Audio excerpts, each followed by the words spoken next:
Hi guys, this is Mrs. Gastler, and in this video we're going to be talking about speed. This video works for both AP Physics 1 and AP Physics C. Oh, I forgot the colon. Mechanics. Well, let's go ahead and get started.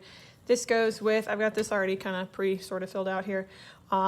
Define speed and give examples of units for speed, which is MB2 in your scoring scales.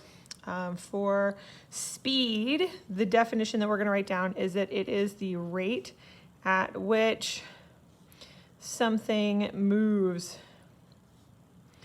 More specifically, what we're talking about when it's moving is that it is traveling some distance over some amount of time. So when we find speed, this is where we do distance divided by time.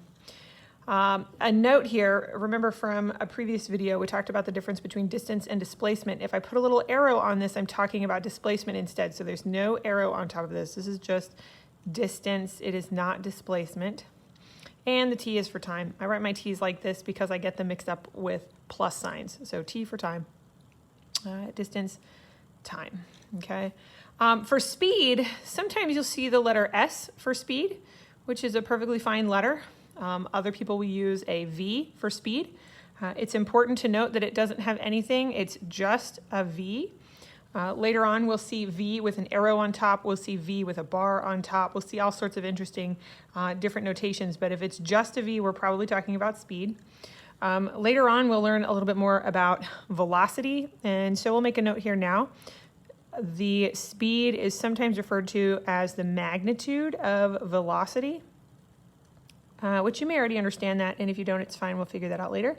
Velocity is V with an arrow on top. And these little bars right here, those are the absolute value marks. You may remember those from math class. Sorry, my voice is going. Those are the absolute value marks that you might be remembering from math class. They mean a little bit of a different thing in this situation. We're not just taking the positive value, even if it's negative. We're doing something a little bit different. But again, when we talk about vectors, because this is a vector, velocity is a vector, then we'll talk about what that means to find that little absolute value thing there, okay? As far as units go, because speed is distance divided by time, the unit should be a length divided by a time, okay? The SI unit is meters, and then we put seconds on the bottom, and we say that meters per second. The abbreviation is M with a slash and an S. Okay, but any length and any time would be sufficient. So you could do miles per year, you could do centimeters per day, you could do any length divided by any time. Miles per hour is what you see in your car when you're driving, but any length divided by any time would be fine. Speed is a pretty familiar topic to you by now because you have learned about it many times between now and when you first started school. So if you have any questions though, make sure you ask your teacher. Thanks for watching.